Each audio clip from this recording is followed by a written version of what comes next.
la definición de maestro es bastante amplia y maestros hay por todo el mundo, pero esta vez no veremos a todos sino los que están en este continente y ni siquiera en todo el continente, sino a este lado, desde el río Bravo hasta la Patagonia.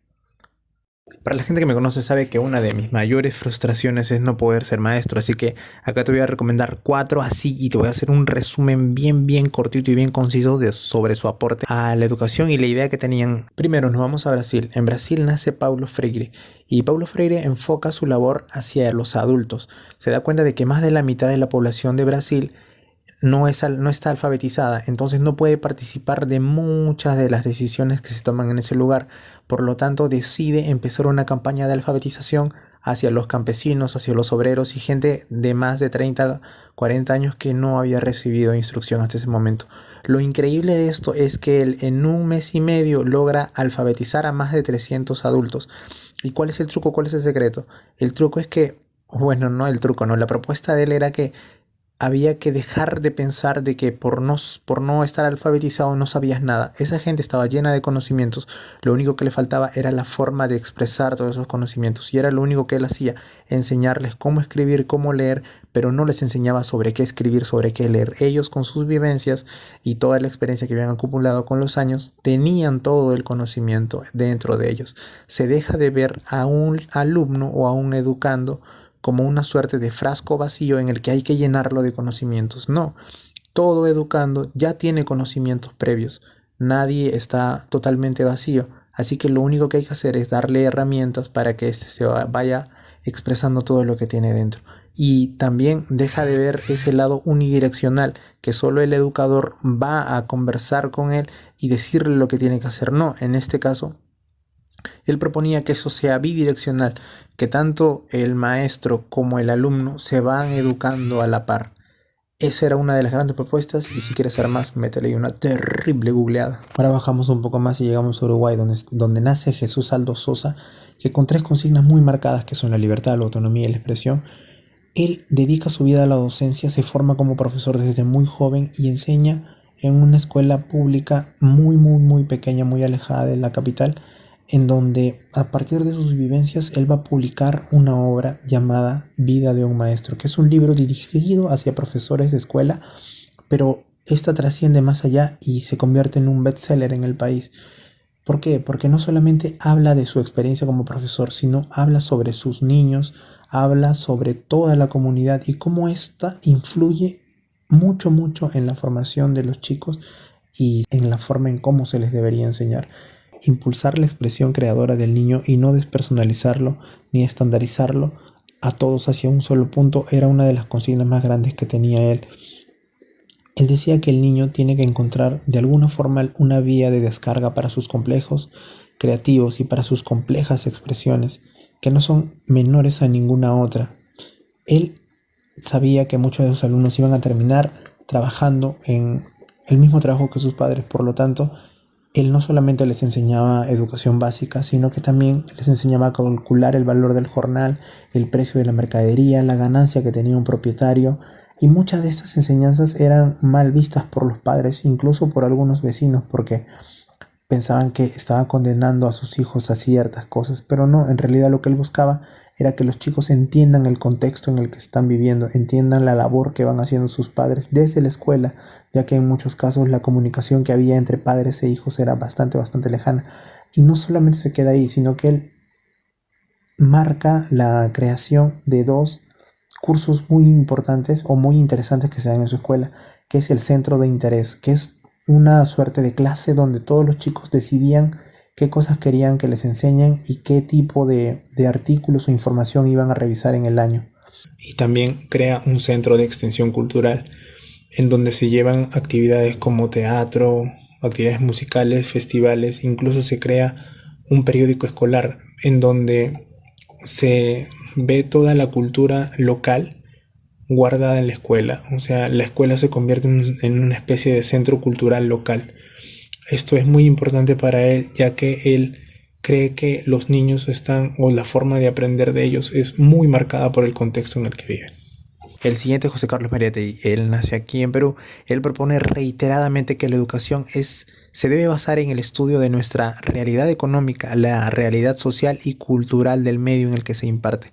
Y siempre propone el que no podemos vivir aislados de todo, no podemos desentendernos de todos los procesos que pasan alrededor del mundo, pero tampoco podemos tratar de copiar exactamente todo modelo educativo de otro lugar, sino que hay que acomodarlo de una forma muy creativa hacia nuestra realidad y que tenga sentido en toda nuestra historia. Él es el fundador de la revista Mauta, una revista que articula la estética y la teoría teniendo un grado de novedad increíble para la época. Revistas argentinas, mexicanas no se podían comparar con el grado de vanguardia que tenía esta revista.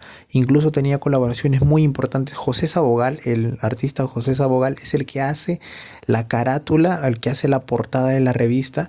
Incluso en esta revista Mauta se encuentran publicaciones de personajes tan grandes como Borges, Unamuno, Alberto Hidalgo, y fue una gran difusora de muchas nuevas corrientes de pensamiento europeo en el Perú, como el psicoanálisis, el cubismo, la narrativa rusa. Mariátegui nunca se cierra a la llegada de nuevos conocimientos.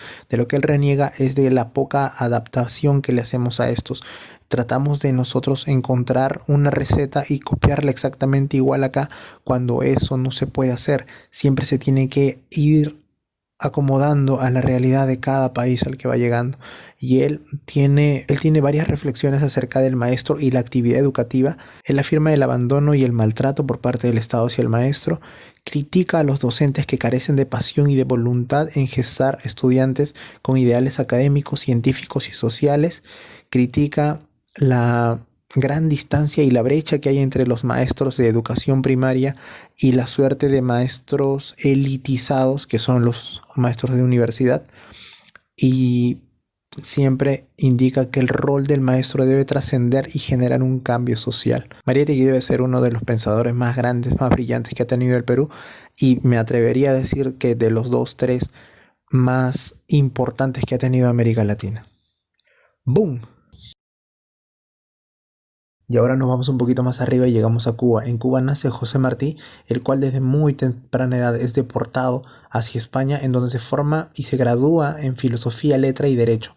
Durante toda su etapa del exilio, que es casi 3/4 de su vida, él está en distintos países y siempre cumple la labor de profesor de escuela, enseña en varios países de Centroamérica, incluso llega a Nueva York, que es donde se establece y en donde él va a formar la Sociedad Protectora de Instrucción, la Liga, más conocido como la Liga de Nueva York, en donde él va a empezar a dar clases a obreros y trabajadores de que vivían en Nueva York, que eran de origen cubano y puertorriqueño, y los cuales tenían la idea de regresar a su país a luchar por la independencia. Recuerden que estamos más o menos en 1890 y las luchas sociales o las luchas por la independencia de los países estaba a flor de piel.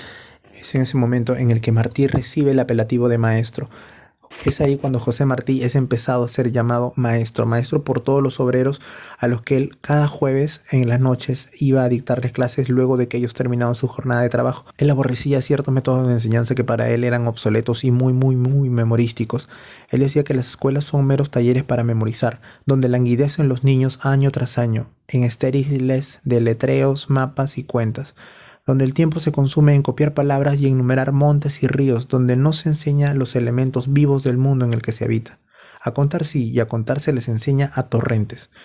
El mundo nuevo requiere una escuela nueva y para ello la solución sería cambiar bravamente la instrucción primaria de verbal a experimental, de retórica a científica y enseñarle al niño que a su vez que se le enseña el abecedario de las palabras, se le enseña el abecedario de la naturaleza.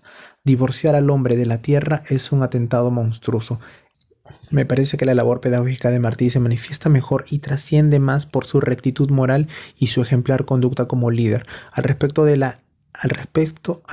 se entremezclan múltiples anécdotas, pero hay una que siempre recuerdo porque demuestra con notoriedad ese desprendimiento y honestidad y rectitud que marcaron la vida de José Martí. Y es una que cuentan que en la noche de Navidad andaba José Martí con su traje muy viejo y un traje muy mojado en la noche, y lo encuentra uno de sus amigos en las calles neoyorquinas y lo recoge y le dice: ven, pasa a mi casa. Cuando él llega, recoge la vieja chaqueta de José Martí para colgarla y se asombra porque ve en el bolsillo un enorme manojo de billetes que él guardaba.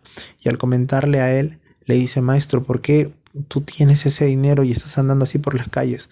Y este le responde que sencillamente ese dinero no era de él, sino de las donaciones hechas por los trabajadores que trabajaban en las tabacaleras y obreros cubanos que vivían en Nueva York y que entregaban su pequeña contribución para la causa y para mejorar las condiciones de la escuela.